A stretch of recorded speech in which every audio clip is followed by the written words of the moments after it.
2021년 새해 첫 주일 예배입니다. 여러분 새해에도 말씀의 은혜를 충만하게 누리시는 여러분 되시기를 기도해요. 지난주 말씀을 보니까 이스라엘 백성들이 너무나 예상 밖의 일을 저지르고 말았어요.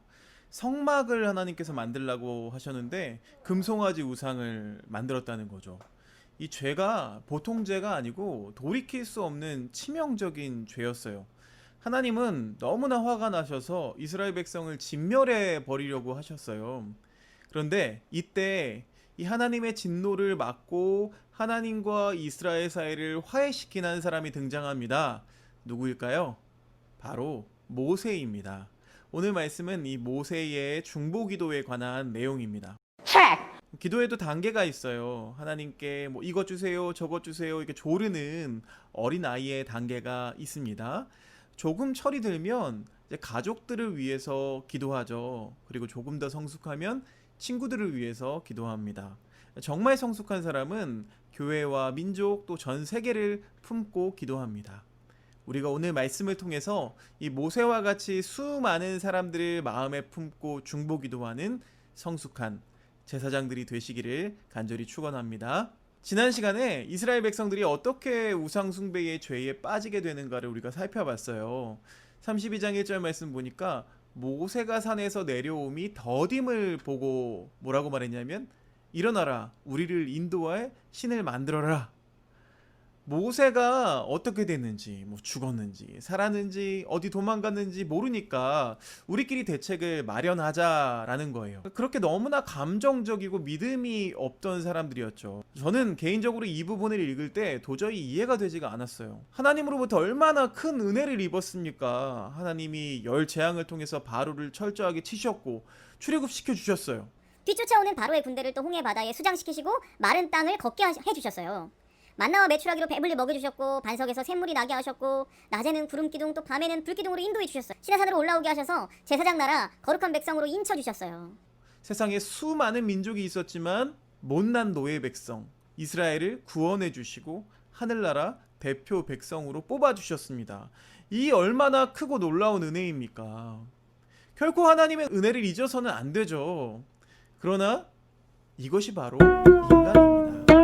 인간이 얼마나 간사하냐면 우리 몸은 출애굽했지만 마음은 아직도 과거의 죄악된 본성, 애굽적인 요소가 잠재되어 있다는 거예요. 그래서 틈만 나면 죄악된 본성이 막 솟구쳐 올라옵니다. 그래서 물질과 쾌락의 우상에 무릎 꿇게 만듭니다.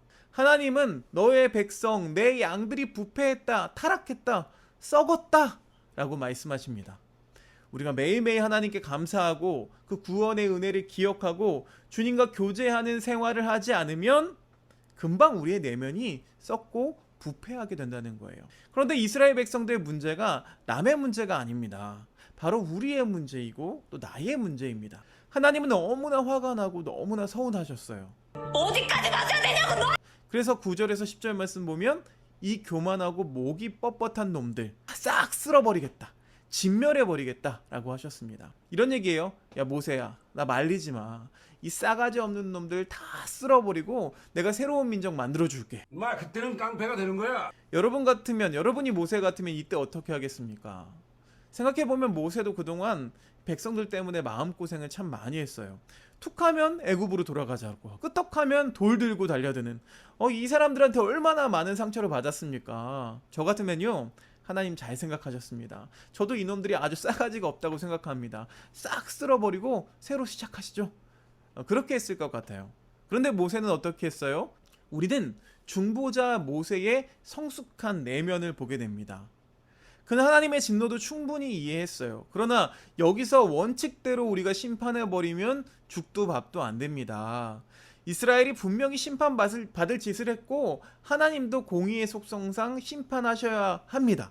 그럼에도 불구하고 이들을 싹 쓸어버리면 어떻게 그 구속의 역사가 일어나겠습니까? 그래서 길을 쓰고 하나님의 심판을 막았던 거예요. 우리는 어려서 이런 비슷한 경험이 있습니다. 아버지가 절대로 하지 말라고 한 것을 해서 큰 죄를 범합니다. 그날은 아버지께 맞아 죽는 초상날이죠. 안 돼! 아버지가 말씀하세요. 저놈 당장 쫓아내버려. 저런 놈은 내 자식도 아니야.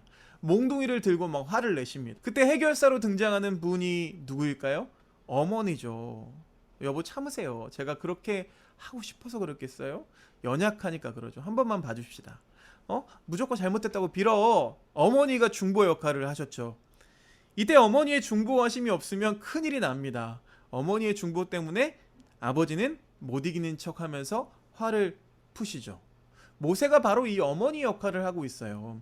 이것이 바로 중보 기도입니다. 하나님과 백성의 중간에 서서 서로 화해시키고 그 사이를 중재하는 역할. 이 중보자가 얼마나 중요합니까? 이 중보자가 없으면 둘 사이는 그냥 깨지고 마는 거예요. 지금 하나님과 이스라엘 사이는 절대절명의 최대의 위기 상황입니다. 그런데 모세가 중간에 서서 사정하고 조근조근 하나님을 달래자 하나님이 계획을 변경하십니다. 14절 말씀 보니까요. 그 뜻을 돌이키사 백성에게 화를 내리지 아니하셨대요. 얼마나 놀라운 일입니까? 하나님의 뜻을 돌이켰어요. 누가 감히 하나님의 뜻을 돌이킬 수가 있습니까? 그러나 하나님께 나아가서 간절한 심정으로 중보기도 했을 때 하나님은 그 심정을 보시고 그 계획을 수정하셨습니다. 진노의 손을 거두시고 은혜와 자비의 손길을 베풀어 주셨습니다. 예수님은 이 땅에 중보자로 오셨습니다. 디모데전서 2장 5절 말씀에 하나님은 한 분이시요 또 하나님과 사람 사이에 중보자도 한 분이시니 곧 사람이신 그리스도 예수라. 우리가 지금까지 살아오면서 지은 죄를 생각하면 도저히 하나님 앞에 우리는 바로 설 수가 없습니다. 더구나 주님의 크신 구원의 은혜를 체험했으면서도 동일한 죄에 또 넘어지고 거짓과 방탕과 음란의 죄를 지은 우리를 바라보면 도저히 소망이 없습니다. 그러나 예수님은 마치 어머니와 같이 우리를 품으시고 우리를 위해서 말할 수 없는 탄식으로 중보기도하고 계세요. 우리의 허물을 용서해 주시도록 우리에게 은혜를 베풀어 주시도록 눈물로 이 시간에도 기도하고 계십니다. 그 예수님의 중보기도로 말미암아 우리가 하나님의 심판을 받지 않고 잘려나가지 않고 오늘도 주님 앞에 나와서 예배를 드리고 있는 것입니다. 죄는 마치 바이러스와 같습니다. 적당히 넘어가면 숨어서 잠복해 있다가 다시 튀어나와요. 죄 지을 환경이 마련되면 금방 튀어나와서 다시 문제를 일으킵니다. 그렇기 때문에 죄는 뿌리를 뽑아버려야 돼요. 언제든지 제2의 제3의 금송아지 사건이 일어날 수 있기 때문에 그래요. 우리의 안에 들어와 있는 그 죄의 금송아지를 철저히 드러내서 불태우고 부수어서 갈아서 물에 뿌려야 합니다. 모세가 이 3,000명의 주동자들을 다 제거해 버렸어요. 그렇게 했듯이 이 사단의 세력과 철저히 싸워서 다 박멸해 버려야 합니다. 오늘 이 모세의 모습이 우리에게 오신 예수님의 그림자입니다. 예수님도 양들의 그 죄 문제를 다 십자가에 짊어지셨어요. 우리의 모든 허물과 죄를 대신 짊어지시고 십자가에 못 박혀서 죽어가면서 기도하셨습니다. 이 예수님의 중보기도 때문에 우리의 모든 죄가 사함을 받고 하나님께 나아갈 수 있는 자격을 얻게 되었어요. 신학자이자 순교자인 보네퍼 목사님이 이런 말을 했습니다. 중보기도는 개인과 공동체가 날마다 스스로를 정화하기 위해서 반드시 해야 하는 목욕과 같은 것이다. 사람이 자기 문제에만 얽매여 있으면 이 내면이 안으로 오그라들고 더 부패할 수밖에 없습니다. 그러나 타인과 공동체에 깊은 관심을 가지고 중보하면서 기도할 때에 그 내면이 더 순수해져요. 정화됩니다. 넓어지고 깊어집니다. 하나님은 중보하며 기도하는 자와 함께 일하기를 원하세요.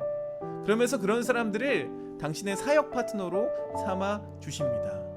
우리가 감히 예수님의 파트너가 된다는 것이 얼마나 큰 축복이에요. 우리 모두 이 영광스러운 중보기도의 동역자가 될 수 있기를 기도합니다. 하나틴즈 여러분, 2021년에는 우리가 서로를 위해서 중보자가 되면 어떨까요? 우리가 가정을 위해서, 우리가 학교를 위해서, 또 이 나라 이 땅을 위해서 중보자가 되어보면 어떨까요? 그 중보자의 십자가는 혼자 지는 것이 아닙니다. 예수님이 함께 지고 계십니다. 우리가 마음을 넓혀서 간절히 중보기도 함으로써 이 시대를 파멸의 위기로부터 구원하는 이 시대의 모세들이 될 수 있기를 간절히 축원합니다.